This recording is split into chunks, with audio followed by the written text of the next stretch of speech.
Conforme observado pelo neurocientista Dr. Andrew Neverg em seus estudos sobre experiências místicas e meditação profunda, existe uma região do cérebro, especificamente os lobos parietais, que processa nossa sensação de tempo e espaço. Quando essa região é desativada temporariamente, através de meditação ou experiências de quase morte, as pessoas relatam sensação de eternidade, de atemporalidade, de união com tudo. Não é alucinação. É desativação temporária do cronos pessoal, permitindo que a consciência experimente Kairos e, momentaneamente, toque Aion. Seu cérebro é uma interface entre 3 tipos de tempo. E quando você compreende isso, você compreende que não está preso no tempo. Você está ancorado no tempo, mas sua essência transcende o tempo. Agora entramos em território que as escrituras mencionam diretamente. Netuno. Na mitologia, é o deus dos mares, dos oceanos, das profundezas. Mas isso não é apenas simbolismo. É função literal. Netuno é a porta dos abismos. A porta das águas primordiais. A porta das comportas dos oceanos. Tudo que está relacionado a águas em estado dimensional elevado passa por Netuno. Leia atentamente Jó 38, 9-11. Quando eu fiz das nuvens sua vestidura, e da escuridão espessa uma faixa para ela, e estabeleci sobre ele meu limite, e coloquei barras e portas, e disse, até aqui virás, porém não mais adiante, e aqui ficarão as tuas ondas orgulhosas. Barras, portas, limites. As águas têm portões. E quem guarda esses portões? Netuno. Não como um deus autônomo, mas como uma entidade celestial funcionando dentro da estrutura criada. Netuno controla as comportas. Abre e fecha as passagens pelas quais as águas primordiais podem descer ao plano material. Foi através dos portões de Netuno que as águas do dilúvio foram liberadas. Quando as escrituras dizem que se romperam todas as fontes do grande abismo, Gênesis 7, 11, não é metáfora. São as comportas controladas por Netuno sendo abertas. E quando o dilúvio terminou, e cessaram as fontes do abismo, Gênesis 8, 2. As comportas foram fechadas novamente. Netuno também tem anéis. Não tantos quanto Saturno ou Urano, mas tem 5 anéis principais. E cada um representa um nível de acesso às águas primordiais. 5 níveis de contenção. 5 selos que devem ser quebrados para liberar completamente as águas superiores. E onde Netuno está posicionado? Nas águas primordiais. Literalmente dentro delas. Não é um planeta lá fora no espaço. É uma porta dimensional flutuando dentro das águas superiores, controlando o fluxo entre dimensões aquáticas. E, finalmente, Plutão. O mais controverso. A ciência moderna até o rebaixou de planeta para planeta anão em 2006. Mas isso não foi por razões astronômicas. Foi por razões simbólicas. Eles não queriam que você prestasse atenção em Plutão. Porque Plutão revela demais. Plutão é a porta do mundo dos mortos. A porta do Tártaro. A porta do Sheol. E isso está diretamente nas Escrituras. Jó 38, 17. Porventura foram-te descobertas as portas da morte, ou viste as portas da sombra da morte? Portas. Plural. Morte e sombra da morte. 2 portas diferentes. E Apocalipse 20, 13 deixa isso ainda mais claro. E deu o mar os mortos que nele havia, e a morte e o inferno deram os mortos que neles havia, e foram julgados cada um segundo as suas obras. Leia de novo. O mar, Netuno, e a morte e o inferno, Plutão. São entidades separadas. São portas separadas. Netuno controla os abismos aquáticos. Plutão controla o mundo dos mortos. E ambos, no final, terão que entregar todos os que estão em suas jurisdições. Plutão não é um pedaço de rocha congelada na borda do sistema solar. É uma porta dimensional posicionada na fronteira entre as águas primordiais e o Tártaro.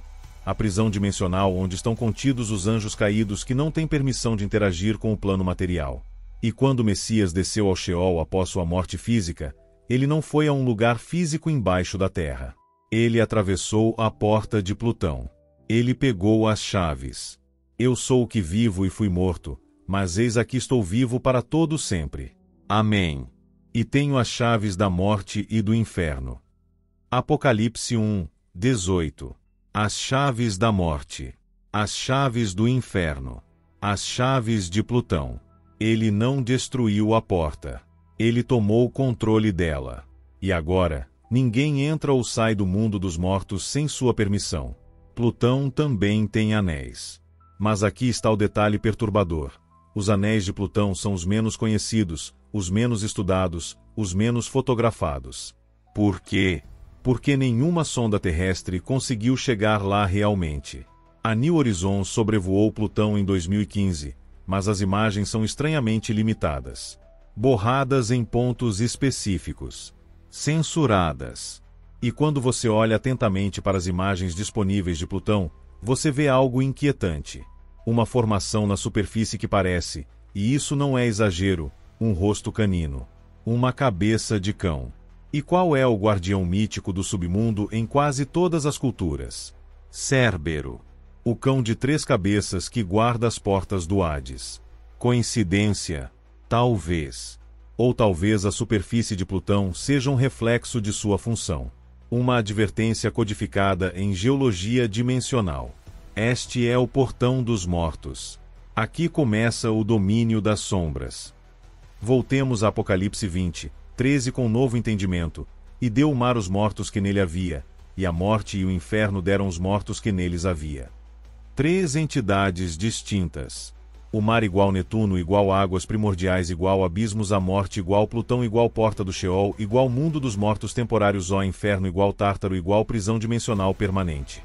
São 3 jurisdições diferentes. 3 contenções diferentes. E todas terão que liberar seus ocupantes no juízo final. Não é linguagem simbólica. É descrição literal de 3 estruturas dimensionais que mantêm diferentes tipos de entidades em diferentes níveis de contenção. Outras traduções trocam mar por abismo, o que reforça a conexão com Netuno, a porta das águas primordiais e dos abismos aquáticos. Não são coisas separadas. São aspectos da mesma função, contenção dimensional através de águas em estado elevado. E quando você lê Jó 38 completo, com esse entendimento, tudo ganha nova clareza. Ou entraste tu até as fontes do mar, ou passeaste no mais profundo do abismo. Jó 38, 16. Fontes do mar. Profundezas do abismo. Não são perguntas retóricas vagas. São perguntas específicas sobre estruturas dimensionais. Você já acessou os portões de Netuno? Você já caminhou pelas câmaras onde as águas primordiais são mantidas? A resposta implícita é: não. Você não pode. São domínios que ultrapassam sua capacidade humana de acessar. Mas o Criador pode. E ele está perguntando a Jó, e através de Jó, a todos nós: você compreende a complexidade do sistema que mantém toda a criação funcionando? Você entende as portas, as comportas, as contenções, os geradores de tempo, as águas primordiais, os abismos? A resposta é devastadoramente humilhante: não. Não compreendemos. Mal começamos a arranhar a superfície. Aqui precisamos fazer uma distinção crucial. Quando falamos de Saturno gerando Cronos, ou Netuno controlando portas, não estamos sugerindo que pedaços de rocha e gelo possuem consciência autônoma. Estamos falando de entidades espirituais designadas para funções específicas, usando essas estruturas planetárias como interfaces dimensionais. Pense assim: um farol não é a luz. O farol é a estrutura que contém, foca e projeta a luz. A luz vem de outra fonte, eletricidade gerada em algum lugar e canalizada para o farol. O farol é a interface entre a fonte de energia e a manifestação visível da luz. As estrelas errantes funcionam da mesma forma. São interfaces. São estruturas através das quais entidades espirituais executam funções específicas. Saturno é a interface através da qual o anjo designado para gerar Cronos opera. Urano é a estrutura através da qual o Kairos é modulado. Netuno e Plutão são portais, estruturas arquitetônicas dimensionais, através das quais o acesso a diferentes regiões é controlado. E essas entidades têm nomes. As escrituras os mencionam obliquamente. Daniel fala de príncipes sobre regiões celestiais. Paulo menciona principados e potestades nos lugares celestiais. Não são metáforas para conceitos abstratos. São referências a entidades específicas com jurisdições específicas. O anjo que opera através de Saturno tem uma função: manter Cronos. O anjo que opera através de Urano tem outra: modular Kairos. Os guardiões de Netuno e Plutão não são deuses dos mares ou deuses do submundo, são querubins designados para vigiar portas específicas, garantindo que apenas o que deve passar, passe. E aqui está algo que deveria nos fazer pausar. Essas entidades não são malévolas por natureza. Elas estão cumprindo funções dentro do design criado. O problema surge quando essas funções são usurpadas, corrompidas ou impedidas. E foi exatamente isso que aconteceu antes do sacrifício do Messias. Antes da crucificação, entidades caídas haviam tomado posse de Saturno. Não do planeta em si, mas da função geradora de Cronos.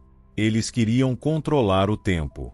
Queriam manipular o fluxo temporal para criar repetições, loops, ciclos que impedissem a conclusão do plano redentor. Isso não é especulação. É exatamente o que a mitologia grega descreve. E mitologia, lembre-se, é história codificada. Cronos, Saturno, devora seus próprios filhos para evitar que o destino profetizado se cumpra. É uma descrição perfeita do que estava acontecendo no nível cósmico. Entidades caídas manipulando o tempo para impedir que a linha temporal chegasse ao Messias. E as pirâmides. As grandes pirâmides não eram túmulos. Eram dispositivos direcionados a Urano. Eram tentativas de interferir no Kairos. De criar momentos oportunos artificiais. De forçar janelas temporais que não deveriam existir. Por isso foram desativadas no dilúvio. Por isso o plasma as atingiu e fundiu parte de suas estruturas cristalinas. Não era destruição aleatória. Era desativação cirúrgica de tecnologia que estava corrompendo funções celestiais. Quando o Messias realizou o sacrifício, ele não apenas redimiu a humanidade. Ele restaurou as funções cosmológicas. Ele expulsou as entidades que haviam usurpado Saturno. Ele colocou os anéis, as contenções eletromagnéticas guardadas por querubins, para garantir que nenhuma usurpação aconteceria novamente durante o restante do ciclo de 7.000 anos. Ele tomou as chaves de Plutão, o controle total sobre quem entra e sai do mundo dos mortos. Ele selou Netuno, garantindo que as águas primordiais só seriam liberadas em momentos específicos, conforme o design original. Ele estabilizou Urano, restaurando o fluxo adequado de Kairos. E ele destituiu os usurpadores de Saturno, devolvendo Cronos ao seu ritmo correto. Os anéis são selos, prisões, garantias. Cada anel em cada planeta representa um nível de proteção contra a nova usurpação. E conforme nos aproximamos do fim do ciclo de 7.000 anos, esses anéis estão sendo removidos. Não porque as proteções falharam, mas porque o tempo determinado está se completando. Falamos de Saturno, Urano, Netuno e Plutão. Mas e Júpiter? Porque Júpiter também tem anéis. Júpiter é o gigante, o maior de todas as estrelas errantes. E sua função é única. Júpiter é o estabilizador. É o balanceador gravitacional, ou, mais precisamente, o balanceador eletromagnético, que mantém todas as outras estrelas errantes em suas posições relativas. Se Saturno é o gerador de Cronos, Urano o modulador de Kairos, Netuno a porta dos abismos e Plutão a porta dos mortos, então Júpiter é o eixo, o ponto de equilíbrio, a âncora central que mantém todo o sistema estável. Os anéis de Júpiter são mais sutis, menos visíveis que os de Saturno, mas estão lá, e representam estabilidade, contenção, equilíbrio. Sem Júpiter, o sistema de estrelas errantes entraria em ressonância destrutiva. Os campos eletromagnéticos interfeririam uns com os outros de forma caótica. Mas Júpiter, com sua massa e seus campos intensos, amortece essas interferências. Mantém a harmonia. E Júpiter está posicionado exatamente entre os geradores de tempo, Saturno e Urano, e as portas dimensionais, Netuno e Plutão. Não é coincidência. É design. Júpiter está mediando entre função temporal e acesso dimensional. Está garantindo que o tempo flua adequadamente e que as portas permaneçam fechadas até o momento determinado. E quanto aos planetas mais próximos, Marte, Vênus, Mercúrio, eles também têm funções? Sim, mas funções de interface menor. Eles não geram tempo nem controlam portas principais.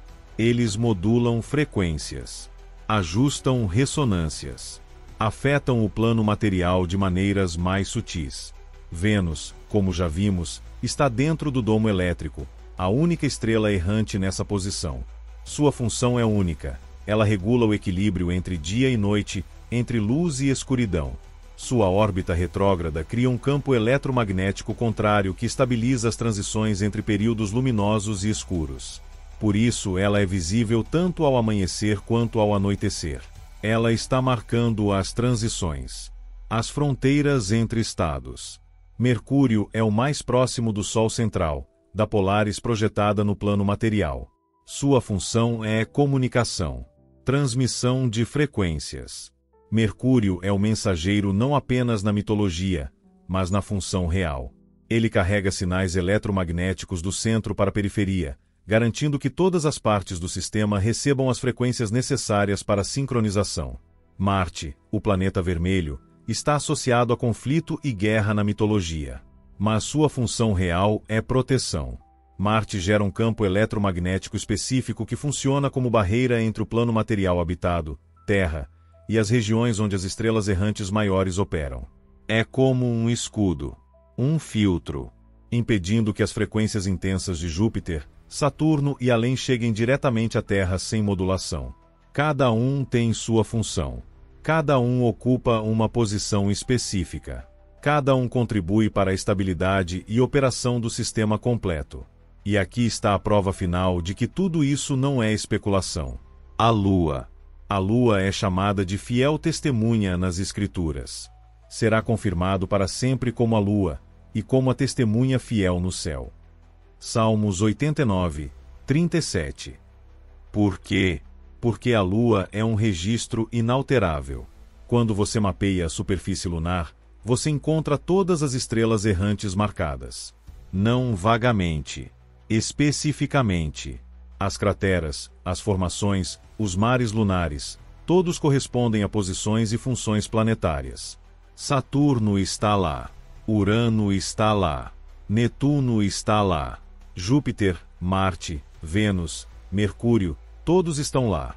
E mais, eles estão na ordem correta, na sequência que reflete a estrutura real do firmamento. A Lua não mente. A Lua não pode ser adulterada por mãos humanas.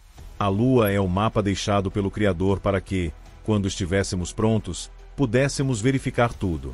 E quando você sobrepõe o mapa lunar com as posições e funções das estrelas errantes, tudo se alinha perfeitamente. Inclusive Plutão. A imagem que mencionei antes, a formação que parece um rosto canino, está preservada na Lua. Não na própria Lua física, mas no mapeamento dimensional que a Lua representa. Porque a Lua não é apenas um satélite. É um holograma dimensional. Um registro multidimensional de toda a estrutura cosmológica. E está ali, todas as noites, acima de nossas cabeças. Testemunhando, confirmando, esperando que finalmente aprendamos a ler sua mensagem. Quando você entende que Saturno gera Cronos, que Urano produz Kairos, que Netuno e Plutão são portas, tudo muda. Não são apenas planetas lá fora. São componentes ativos de um sistema que afeta diretamente sua existência. O tempo que você experimenta, Cronos, está sendo gerado por Saturno. As oportunidades que você tem, Kairos, estão sendo moduladas por Urano. As águas espirituais que sustentam sua vida, as águas vivas mencionadas nas Escrituras, estão sendo controladas por Netuno. E seu destino após a morte física será determinado pelo acesso através de Plutão. Você não está separado dessas estruturas. Você está integrado a elas. Você é parte do sistema. E compreender isso muda como você vive. Se Saturno está desacelerando, se os anéis estão sumindo, então Cronos está chegando ao fim. O tempo linear está se completando. Você não tem séculos. Você tem décadas, talvez menos. Suas escolhas importam agora, porque o Kairos está se fechando. As oportunidades não são infinitas. Se Netuno controla as comportas, e se as escrituras profetizam mais liberações de águas, haverá sinais na lua, no sol e nas estrelas, e na terra angústia das nações, em perplexidade pelo bramido do mar e das ondas. Lucas 21, 25. Então algo está prestes a acontecer com as contenções aquáticas. As comportas vão abrir novamente. Não em escala de dilúvio total, mas em aberturas parciais que causarão eventos catastróficos localizados. E se Plutão é a porta dos mortos, e se o Messias tem as chaves, então não há acaso sobre para onde você vai após a morte. Há apenas escolhas feitas durante o tempo de Kairos, resultando em acessos concedidos ou negados através da porta de Plutão. Há um momento profetizado quando todas essas contenções serão temporariamente desativadas. Os 3 dias de escuridão. Quando o domo elétrico será desligado. Quando os anéis de Saturno serão completamente dissolvidos. Quando Netuno abrirá todas as comportas. Quando Plutão liberará todos os seus prisioneiros. Será o momento mais terrível e mais glorioso da história. Terrível porque todas as prisões dimensionais serão abertas. O dragão será solto. Leviatã despertará. A Hidra será liberada. Os mortos ressuscitarão, tanto os justos quanto os ímpios. As águas primordiais inundarão níveis que nunca foram inundados. O caos temporariamente reinará. Mas também será glorioso. Porque é necessário. É a limpeza final. É o desarme completo de todas as estruturas temporais para que o Eterno possa emergir. É quando Cronos cessa e Aion começa. É quando Kairos se completa e todas as oportunidades são finalmente encerradas. É quando as portas não importam mais, porque não haverá mais nada a conter. E então, do outro lado dos 3 dias de escuridão, a Polaris será reposicionada. A porta dos céus será aberta completamente. E os salvos passarão diretamente, não através de corredores estreitos, não através de salões monumentais onde se sentem como formigas, mas diretamente, porque terão corpos glorificados capazes de transitar dimensões sem limitação. Porventura foram-te descobertas as portas da morte, ou viste as portas da sombra da morte? Jó 38, 17. A resposta agora é: sim. Foram descobertas. Plutão é a porta da morte. E a porta da sombra da morte, o Tártaro, está além de Plutão, nas profundezas das águas primordiais. Vimos, compreendemos, mapeamos. E compreender essas portas não é conhecimento proibido. É conhecimento necessário. Porque quando você sabe onde estão as portas, você sabe o que evitar. Você sabe para onde não quer ir. Você sabe que existe um caminho que leva à vida, através da porta da Polaris, pelo corredor de Touro, e existem caminhos que levam à morte, através de Plutão para o Sheol, ou pior, para o Tártaro. Não são destinos abstratos. São localizações dimensionais específicas com portas, guardiões e chaves. E apenas um tem as chaves. Apenas um atravessou todas as portas e retornou. Apenas um pode garantir seu passagem segura quando chegar sua hora. As estrelas errantes não são decoração. São máquinas. São interfaces. São portais. São geradores. E todas apontam para a mesma verdade. Você está em um sistema projetado, mantido por funções específicas, governado por leis dimensionais e com um cronograma determinado. Os relógios estão correndo. Os anéis estão sumindo. As portas estão sendo preparadas para abertura ou fechamento final. A pergunta não é mais: será que isso é real? A pergunta agora é: do que lado dessas portas você estará quando elas se fecharem pela última vez?